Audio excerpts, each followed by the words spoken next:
Shakespeare is one of the wonders of the world.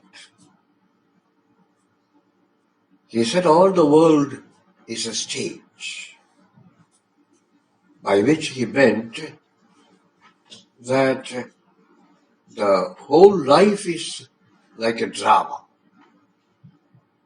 He also brought the whole world and life into his drama. There is nothing in human life that does not find a place in his place. He wrote during the Elizabethan period in English history, but he does not belong to any particular place or time. He belongs to all time and all humanity. And he wrote comedies, histories, and tragedies. In his comedies, we find love as a dominant theme. In his histories, politics is the most important theme. In his tragedies, man's suffering, partly because of his character and partly because of his destiny, is very important. In his comedies, women are very important. In fact, Shakespeare's comedies are dominated by women. Someone said, Shakespeare has no heroes but only heroines. And that is true of his comedies. In his tragedies, it is the hero who is more important. And the heroine is very powerless, very insignificant. And I used to say, part of the tragedy is due to the fact that in Shakespeare's tragedies, women are not acting. And this is a very important difference between Shakespearean comedy and Shakespearean tragedy. In Shakespearean tragedy, man is in conflict not only with himself, but with his fellow men and with the cosmic order. And there are four great tragedies: Hamlet, Othello, King Lear, and Macbeth. These have been called the four wings of the Shakespearean spirit. In these four wings, what does he do? I would like to concentrate on one or two of them and show how Shakespearean tragedy shows man reaching the infinite through suffering. Somebody said that Shakespeare's tragic heroes do suffer because of their tragic flaw. The flaw becomes tragic because of the circumstances. In the peculiar circumstances in which he lives, his flaw becomes a great defect and a disaster. Bradley seems to have said that if Hamlet had been in Othello's position, there would have been no tragedy. The tragedy of Hamlet was that he was in Denmark a corrupt world where he was made to act, he was asked to act, he was asked to take revenge. But his was an intellectual nature and a moral nature, and he could not act quickly. Whereas Othello was a soldier, and he wanted to act, he acted very, very, very quickly. If Hamlet is a tragedy of inaction, Othello is a tragedy of quick action. That is why I used to say jokingly, if Hamlet had been in Othello's position, he would have killed everybody quickly. If Othello had been in Hamlet's position, he could not have loved Desdemona so quickly, and he could have said to elope or not to elope, that is a question. And when he's talking so slowly and meditatively, Desdemona would have been quite frustrated with him. Probably she should have eloped with somebody else. That would have been a different tragedy. But the Shakespearean tragedy in Hamlet is the tragedy of inaction in a corrupt world. Denmark is a symbol of the corrupt world. In what sense? His father was killed, he died in a mysterious way. His mother married very quickly, immediately after the death of his father. And he has a lover who is very, very, very stupid. So, under these circumstances, Hamlet becomes spiritually, emotionally paralyzed. And throughout the play, for the best part of the play, he is talking to himself. And that is why the play is full of soliloquies. And he also pretends to be mad. He uses a number of covers, masks. The world is a mask. In order to understand the world, he uses a mask. He pretends to be a madman, and because the world is mad. And not only that, and he also uses plays in order to find out the real nature of his uncle. His uncle Claudius has killed his father. He has married his mother. But he pretends to be a very decent man, and Hamlet, by a kind of a play within a play, he makes his uncle show that he was really guilty. There is a very important play within play in Hamlet. And Shakespeare's technique, this kind of technique, the play within the play, is very often used in order to make people reveal the true identity. The play within the play reveals the true identity of his uncle. And after he has understood that his uncle is a criminal, first, Hamlet could not act because he was not sure whether his uncle was really guilty. But now, even after knowing that his uncle was guilty, he could not act. Why? Because of his moral nature.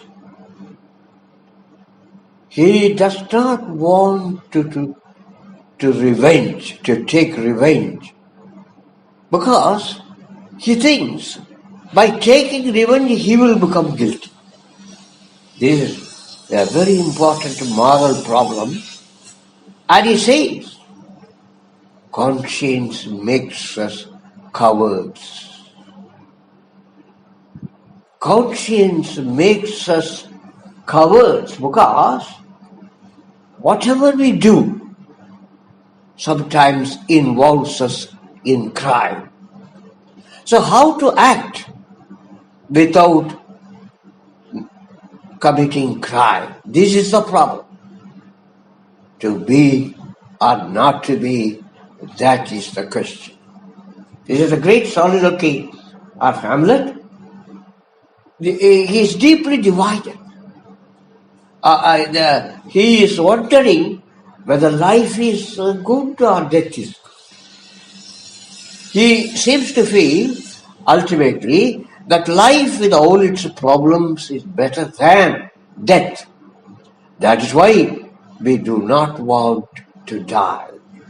Therefore, Hamlet is still hesitating to kill his uncle. But after killing Polonius, the father of his lover, Ophelia,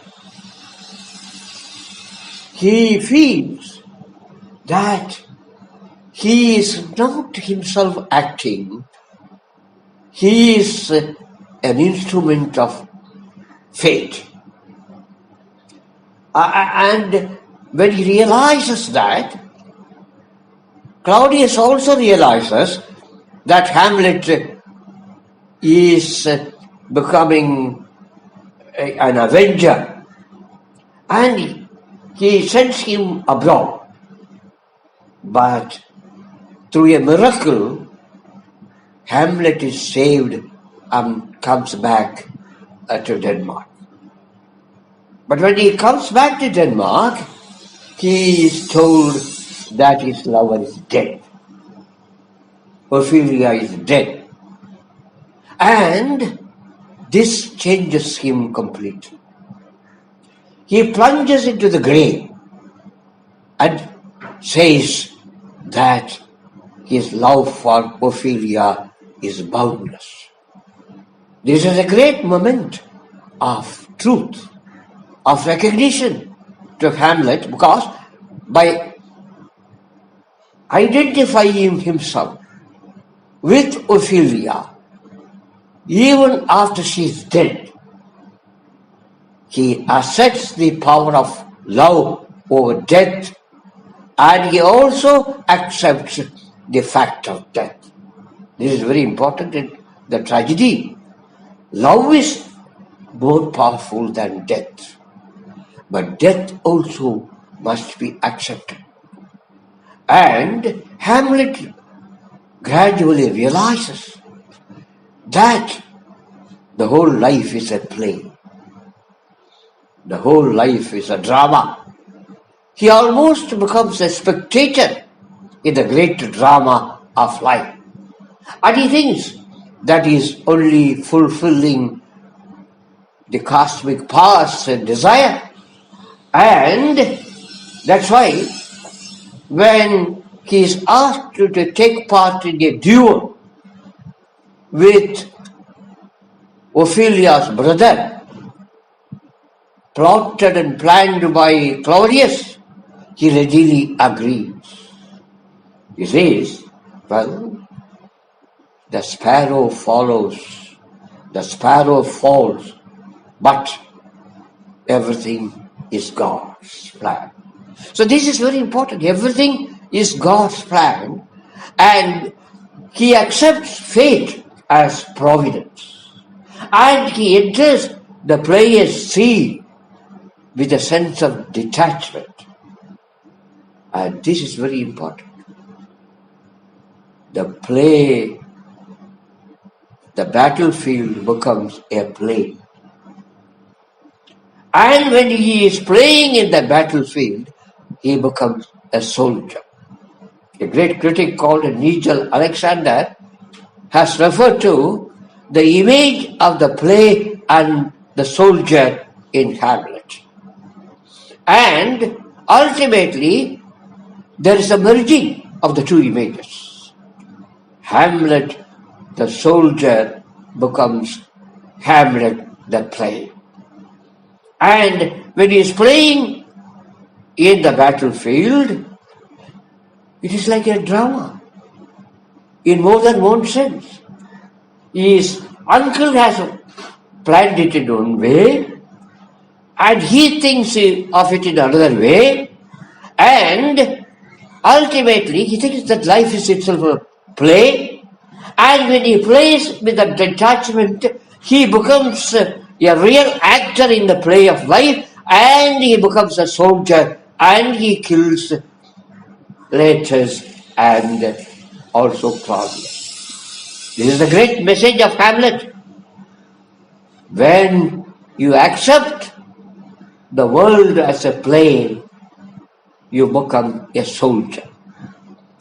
And when you play as a soldier, you become a real actor.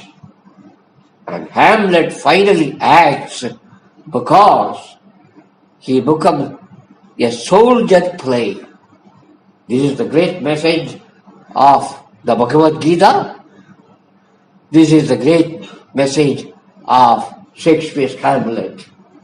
You must accept your responsibilities and play your roles simultaneously as a player and as a soldier. The player is detached. The soldier is detached. The player is contemplative. The soldier is a man of action. So you must be a man of action, but at the same time with a sense of contemplation and detachment. Shakespeare's Hamlet achieves that sense of contemplation and the capacity for action, and that is why even in his tragedy he becomes triumphant. We can briefly compare it with King Lear, which is the story of an old man. The old man, he has 3 daughters. King Lear has 3 daughters, Gwendolen, Regan, and Cordelia. In the beginning, he asks his daughters to tell him how much they love him. One girl says, "My love is as deep as the ocean," the first girl. The second girl says, "My love for you is as wide as the world or lofty as the mountain." But the third girl, from whom he expected much, simply says nothing. Lear says, "Speak again. Nothing will come of nothing. If you say nothing, I will give you nothing." Shakespeare is punning on the word nothing. If you say nothing, I will give you nothing. But Cordelia does not want to pretend. She says that my love cannot be uttered in words. Shakespeare wants to show that love is speechless. And Lear is angry. He rejects her. He trusts the bad girls. But the bad girls soon show the true nature, and they deprive him of everything. And Lear is thrown into the forest, into a wild forest, with whom only his food was coming. He is asking the fool, "What am I? Who am I? When Lear has lost everything, he does not know who he really was. And he is asking the fool to tell him who he really was. The fool tells Lear, I am at least a fool. You are nothing. It's a very important statement. I am at least a fool. You are nothing. The fool wants the King Lear to know that he has lost everything. When Lear realizes that he is nothing, he becomes something. He is reborn in the storm sea. He identifies himself with the suffering creatures, the naked, the hungry, the poor. And when Lear identifies himself with all life, some kind of love gushes forth in his heart, and his daughter, the third daughter whom he rejected, comes unsought. Shakespeare wants to show that great love, the human love divine, will come to you even without your asking. When Cordelia comes, Lear is completely reborn, but through some kind of malevolence of men and fate, Cordelia is killed. But when Cordelia is killed, Lear does not accept that she is dead. He says, well, look at her. She stirs to life. She is alive. Here's a very important thing. In the beginning, he accepted the illusion of power. He accepted the illusion of the other two daughters. He accepted the illusion as reality. And he rejected the reality of Cordelia's love as nothing. But now at the end, he realized that love is everything. And before the power of love, even power becomes powerless, and death becomes a stupid spectator. And Lear is able to transcend the sorrow, suffering, and able to communicate with his dead daughter, and that is the great triumph of King Lear. In the beginning, Shakespeare showed through Cordelia that love is speechless. At the end, Lear realizes that love is deathless. So this is what Shakespeare has shown in both the plays. Man can conquer death through love and detachment. And not only that, he can arrive at a sense of the infinite. He can almost become divine. He can become a cosmic power. And when man is almost reduced to nothing, he can still show his spirit. And Shakespearean tragedy shows the triumph of the spirit over the fact of death. Thank you.